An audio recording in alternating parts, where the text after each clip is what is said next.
Welcome to Relaxed Reddit Readings. Today we have 4 Reddit stories for you.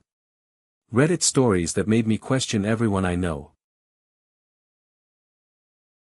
Story 1. My husband wanted his female best friend to sit between us. So my husband wanted his female best friend to literally sit between us in a car, and I'm apparently the crazy one here. Let me explain this whole mess.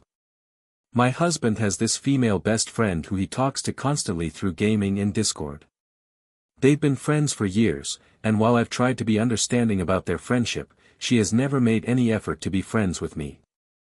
Like, she talks to him all the time, but I just exist in the background.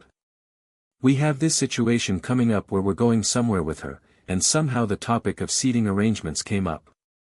She actually suggested that she should sit between me and my husband in the back seat. When my husband told me about this, I was like, "Are you serious right now?" I told him I thought it was weird and inappropriate for her to even suggest that, let alone for him to consider it. I mean, what married couple sits with someone else literally between them? It felt like she was trying to insert herself into our relationship physically, which honestly mirrors what she's been doing emotionally. My husband acted like I was being jealous and unreasonable. He said it was just practical seating arrangements and that I was reading too much into it. But here's the thing, this isn't just about where people sit in a car. It's about boundaries and respect. This woman has never once tried to include me in their friendship. She talks to my husband constantly, they game together, they have all these inside jokes, and I'm just supposed to smile and be okay with all of it. And now she wants to literally sit between us. The whole thing made me feel like she sees me as an obstacle to her friendship with my husband rather than as his wife who deserves respect. When I tried to explain this to him, he just didn't get it. He kept saying I was being dramatic and that it doesn't mean anything. But if it doesn't mean anything, then why was he even considering it? Why didn't he immediately shut down such a weird suggestion? I ended up putting my foot down and saying absolutely not, there's no way she's sitting between us. My husband eventually agreed, but he was clearly annoyed about it and made me feel like I was the problem. The whole situation has me questioning whether I'm being too sensitive or if my husband just doesn't understand appropriate boundaries when it comes to his female friends. Am I wrong here? If you're enjoying these stories, hit that like button and let me know in the comments which story you relate to the most. Story 2. I destroyed my friend's marriage over money drama. So I accidentally blew up my friend's entire marriage and family, and honestly, I'm not sure if I should feel guilty about it. Here's what happened. I have this friend who's been in my life for years. She's always been a bit flaky and constantly broke. She's married with multiple kids, and between her and her husband, they work maybe 25 hours a week total. With a mortgage, bills, pets, and children, money is always tight for them. Meanwhile, my partner and I both work full-time with just one child, so our finances are obviously more stable. I've always been aware of this difference and tried to be sensitive about it. But here's where things get messy. My friend has this habit of always being short on money and asking for help. Not just small amounts either, we're talking significant sums. Over the years, I've lent her hundreds, sometimes thousands, usually for emergencies or bills. She always promises to pay me back, but it rarely happens. I started keeping track because the amounts were getting ridiculous. Recently, she asked for another large loan, something like $800 for her mortgage payment. I was getting frustrated because she still owed me money from previous loans, but I didn't want to see her family lose their house. So I agreed, but I asked her to at least acknowledge the previous debts and maybe work out a payment plan. That's when she completely lost it on me.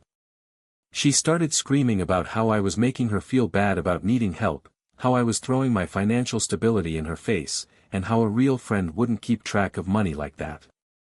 She said some really hurtful things about how I was selfish and didn't understand what it was like to struggle. I got fed up and told her exactly how much she owed me total, it was over $3,000. I also mentioned that maybe if she and her husband worked full-time instead of part-time, they wouldn't be in constant financial crisis.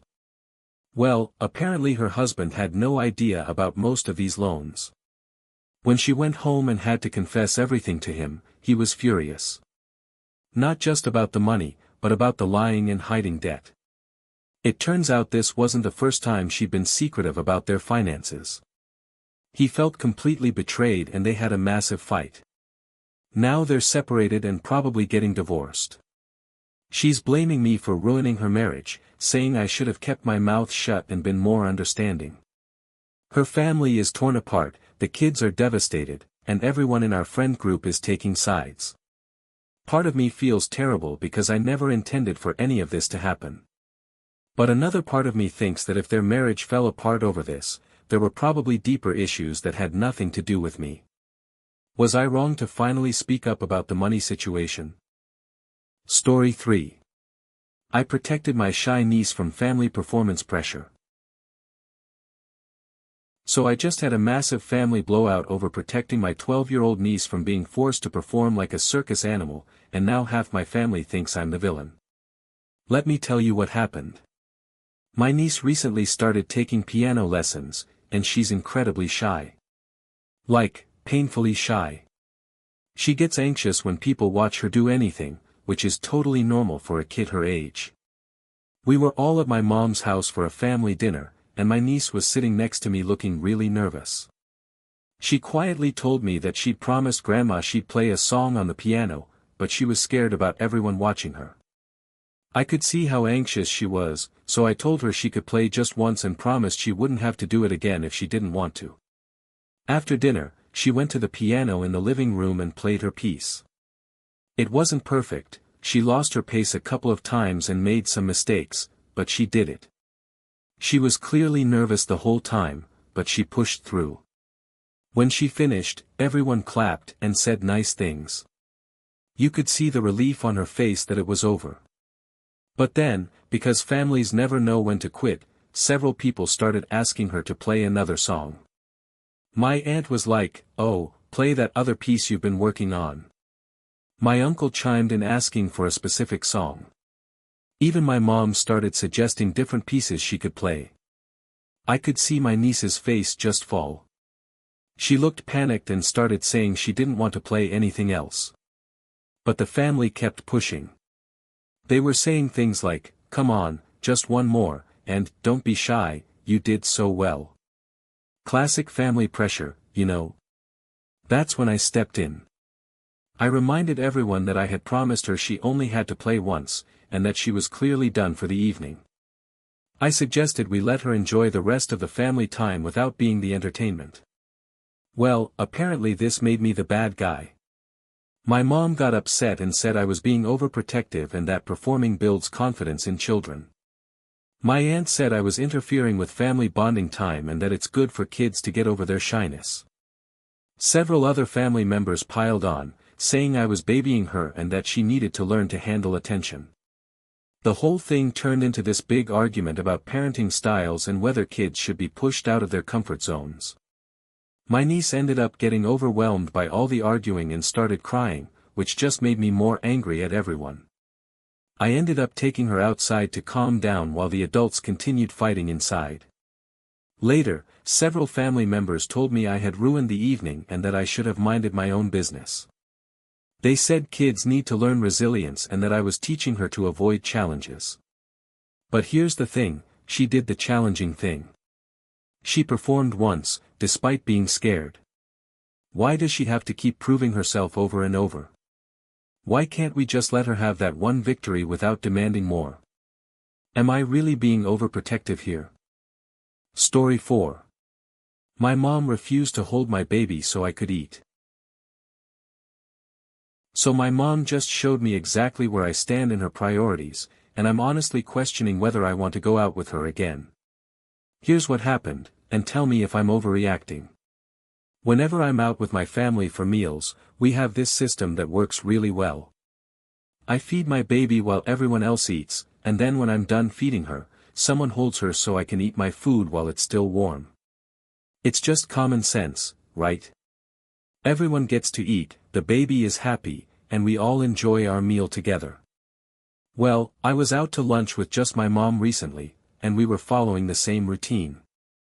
I fed my baby while my mom ate her entire meal.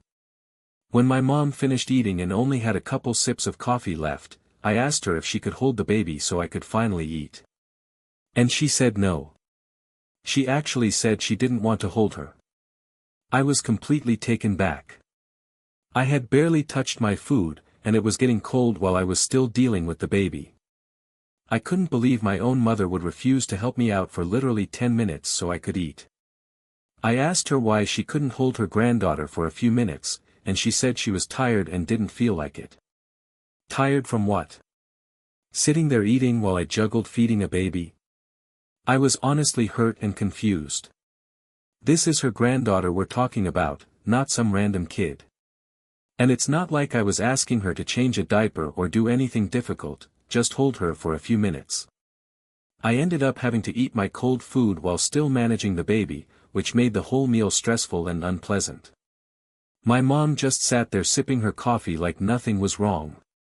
The more I think about it, the more it bothers me. What kind of grandmother refuses to hold her grandchild so her daughter can eat? What kind of mother watches her child struggle with a baby and cold food and just shrugs it off? I've been thinking about not going out to eat with her anymore because clearly she's not willing to help out even in the smallest way. When I told my partner about it later, he was as shocked as I was. He said any decent person would have offered to help without even being asked. But when I mentioned maybe not doing lunch dates with my mom anymore, he said that might be too extreme. The thing is, this isn't just about one meal. It's about feeling supported as a new parent and knowing that your family has your back. If my own mother won't help me with something this basic, what does that say about our relationship? And what kind of message does it send about how she feels about her granddaughter? I keep going back and forth on this. Part of me thinks I should just let it go and chalk it up to her having an off day. But another part of me feels like this revealed something important about who she is as a person and as a grandmother. Would I be wrong to avoid eating out with her until my daughter is old enough to not need constant attention? If you enjoyed these stories, drop a comment telling me which one was your favorite. And if you want more relaxed Reddit readings, make sure to like, subscribe, and hit the bell so you never miss a video. Thanks for watching. If you enjoyed these stories, like, comment and subscribe for more relaxed Reddit readings.